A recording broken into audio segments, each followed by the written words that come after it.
السلام علیکم ورحمۃ اللہ وبرکاتہ۔ اعوذ باللہ من الشیطان الرجیم، بسم اللہ الرحمن الرحیم۔ کتب علیکم القتال وهو کرہ لکم وعسى ان تکرہوا شیئا وهو خیر لکم وعسى ان تحبوا شیئا وهو شر لکم واللہ یعلم وانتم لا تعلمون۔ تم لوگوں پر جہاد کو فرض کیا گیا ہے، حالانکہ تم لوگ اس کو ناپسند کرتے ہو، اور ممکن ہے کہ کوئی چیز ہے جس کو تم ناپسند کرو اور وہ تمہارے لیے بہتر ہو، اور یہ بھی ممکن ہے کہ کوئی چیز ایسی ہے جس کو تم پسند کرو اور وہ تمہارے لیے بری ہو، اور اللہ تبارک و تعالیٰ جانتا ہے، تم نہیں جانتے ہو۔ معزز سامعین کرام، یہ سورۃ البقرہ سورہ نمبر 2 آیت نمبر 216 اس کی تلاوت آپ کے سامنے کی گئی، اور اس آیت کریمہ کا ترجمہ بھی آپ کے سامنے کیا گیا۔ اس آیت کریمہ میں اللہ تبارک و تعالیٰ نے مسلمانوں کو جہاد کا حکم دیتے ہوئے، مسلمانوں کے اوپر جہاد کو فرض کرتے ہوئے یہ حکم دیا ہے کہ مسلمان اسلامی سرحد کی حفاظت کریں۔ سامعین کرام، امام زہری رحمہ اللہ فرماتے ہیں کہ جہاد ہر مسلمان پر فرض ہے، اب چاہے تو وہ جہاد کرے یا بیٹھ رہے، اور اگر وہ جہاد نہیں کر رہا ہے، بیٹھا ہوا ہے، اور اگر اس سے مدد طلب کی جائے تو وہ مدد کے لیے ہمیشہ حاضر رہنا چاہیے۔ اگر اس کو جہاد کے لیے نکلنے کے لیے کہا جائے تو اس کو جہاد کے لیے نکلنا چاہیے، کیونکہ اللہ کے رسول صلی اللہ علیہ وسلم کی حدیث ہے، اللہ کے رسول صلی اللہ علیہ وسلم کی حدیث ہے، صحیح مسلم کتاب الامارہ حدیث نمبر 1910۔ اللہ کے رسول صلی اللہ علیہ وسلم نے فرمایا کہ جو آدمی مر گیا اور اس نے جہاد نہیں کیا، یا اس کے دل میں جہاد کا خیال بھی نہیں آیا، تو وہ آدمی نفاق کی ایک موت پہ مرا ہوا۔ سامعین کرام، اسی طرح سے اللہ کے رسول صلی اللہ علیہ وسلم کی حدیث ہے، صحیح البخاری کتاب الجہاد والسیر باب فضل الجہاد۔ اللہ کے رسول صلی اللہ علیہ وسلم نے فرمایا، لا ہجرت بعد الفتح، فتح مکہ کے بعد اب کوئی ہجرت نہیں ہے، ولیکن جہاد و نیت، لیکن جہاد اور جہاد کی نیت بالکل باقی ہے۔ یعنی فتح مکہ کے بعد اب ہجرت نہیں ہے، ہجرت اس سے پہلے تھی، لیکن اس کے باوجود جہاد آج بھی باقی ہے اور نیت آج بھی باقی ہے۔ آج بھی اگر انسان کو ایسا موقع آ جائے اور جہاد کرنا پڑے تو اس کو جہاد آج بھی کرنا پڑے گا۔ اگر آج بھی ایسے مقام پہ جہاں پہ اس کو اسلامی حکومت میں رہنا دشوار، جہاں پر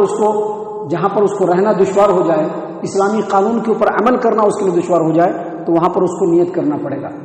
وہاں سے اس کو ہجرت کرنا پڑے گا۔ سامعین کرام، اللہ کے رسول صلی اللہ علیہ وسلم نے یہ بھی فرمایا کہ وَإِذَا اسْتُنْفِرْتُمْ فَانْفِرُوا، اور اگر اس کو جہاد کے لیے نکلنے کے لیے کہا جائے تو اس کو جہاد کے لیے نکلنا چاہیے۔ اس سے پہلے سورۃ البقرہ آیت نمبر 193 کی تفسیر کرتے ہوئے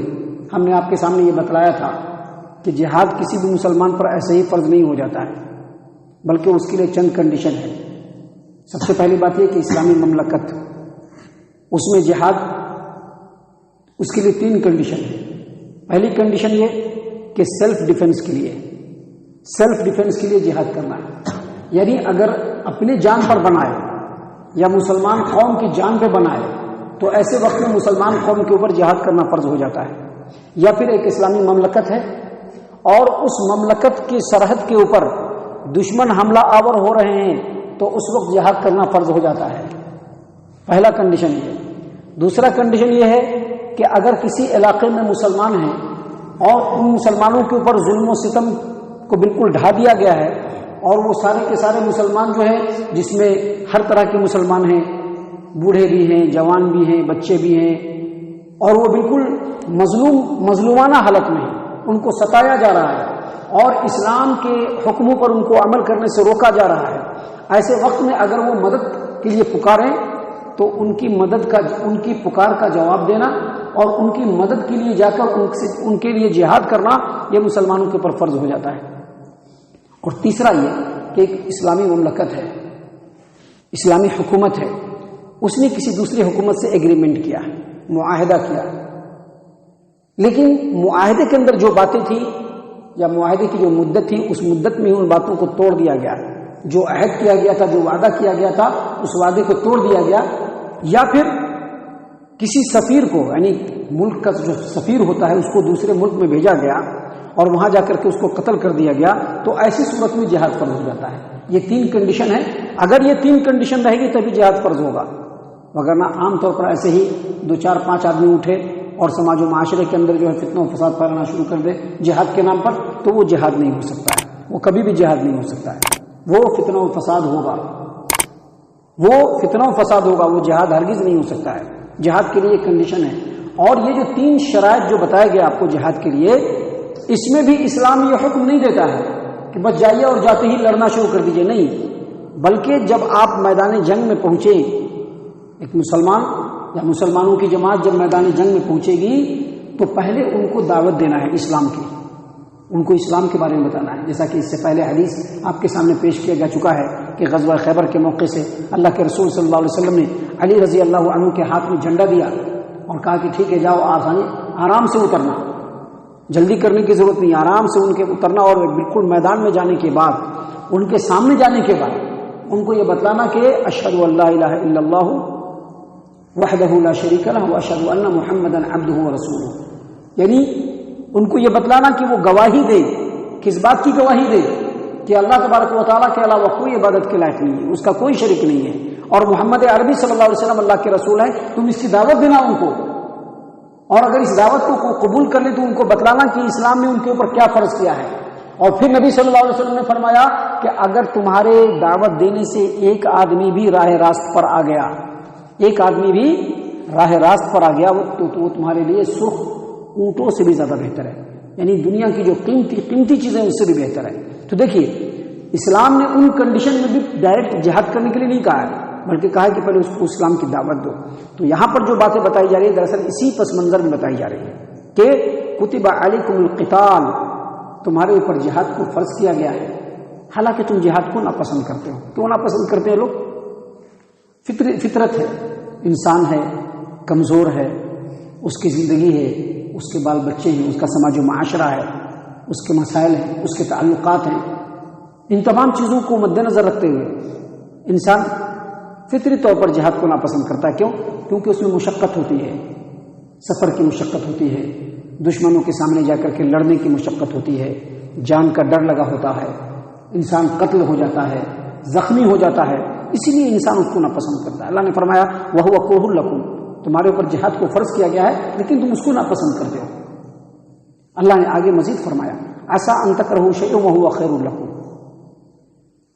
بالکل ممکن ہے کہ تم کسی چیز کو ناپسند کرو لیکن وہ چیز تمہارے لیے بہتر ہو۔ اب یہ جو جہاد ہے، جہاد کو انسان ناپسند کرتا ہے لیکن کیسے بہتر ہے؟ جب انسان جہاد کرتا ہے تو اللہ کی نصرت اور فتح اور اس کی مدد حاصل ہوتی ہے، دشمنوں کے اوپر فتح حاصل ہوتی ہے، دشمنوں کے شہر پہ، اس کے مالوں پہ اور اس کے لوگوں کے اوپر غلبہ حاصل ہوتا ہے، ایک مقام ملتا ہے۔ تو اسی لیے جہاد کو اللہ تبارک و تعالیٰ نے فرمایا کہ ممکن ہے کہ کوئی کسی ایک چیز کو تم ناپسند کرو لیکن وہ چیز تمہارے لیے بہتر ہو، اور ایک چیز کو تم پسند کرتے ہو وہ چیز تمہارے لیے بہتر نہیں ہو۔ وَعَسَىٰ أَن تُحِبُّوا شَيْئًا وَهُوَ شَرٌّ لَكُمْ، اور ممکن ہے کہ تم کسی چیز کو پسند کرو لیکن وہ چیز تمہارے لیے بہتر نہیں ہو۔ اب جہاد کو آدمی پسند نہیں کرتا ہے، آج جہاد بالکل چھوٹ گیا ہے، آج اس طرح کے حالات بھی نہیں ہیں۔ دیکھیے مسلمانوں کی کیا حالت ہے آج کی ڈیٹ میں، دیکھیے 313 مسلمان تھے غزوہ بدر کے اندر، صرف 313 مسلمان تھے، لیکن ان لوگوں نے اللہ تبارک و تعالیٰ کے جھنڈے کو پکڑا، اور دشمن جب ان کے سامنے آئے تو ان سے جہاد کیا، تو پھر کیا ہوا؟ اللہ تبارک و تعالیٰ نے انہیں 313 مسلمانوں کے ہر چیز کو بلند کر دیا۔ تو اللہ تبارک و تعالیٰ نے اسی بات کو بیان فرمایا کہ ممکن ہے کہ تم کسی ایک چیز کو ناپسند کرتے ہو، وہ چیز تمہارے لیے بہتر ہو، اور ایک چیز ہے جس کو تم پسند کرتے ہو وہ تمہارے لیے بہتر نہیں ہو۔ وَاللَّهُ يَعْلَمُ وَأَنْتُمْ لَا تَعْلَمُونَ، اللہ جانتا ہے تم کو نہیں معلوم ہے کہ تمہارے لیے کیا بہتر ہے کیا بہتر نہیں ہے، لہذا جو اللہ کا حکم ہے اس کی اطاعت کرو، اس کے سامنے سر کو جھکاؤ، اور اللہ تبارک و تعالیٰ کے حکم کی اطاعت و فرمانبرداری میں ہمیشہ لگے رہو۔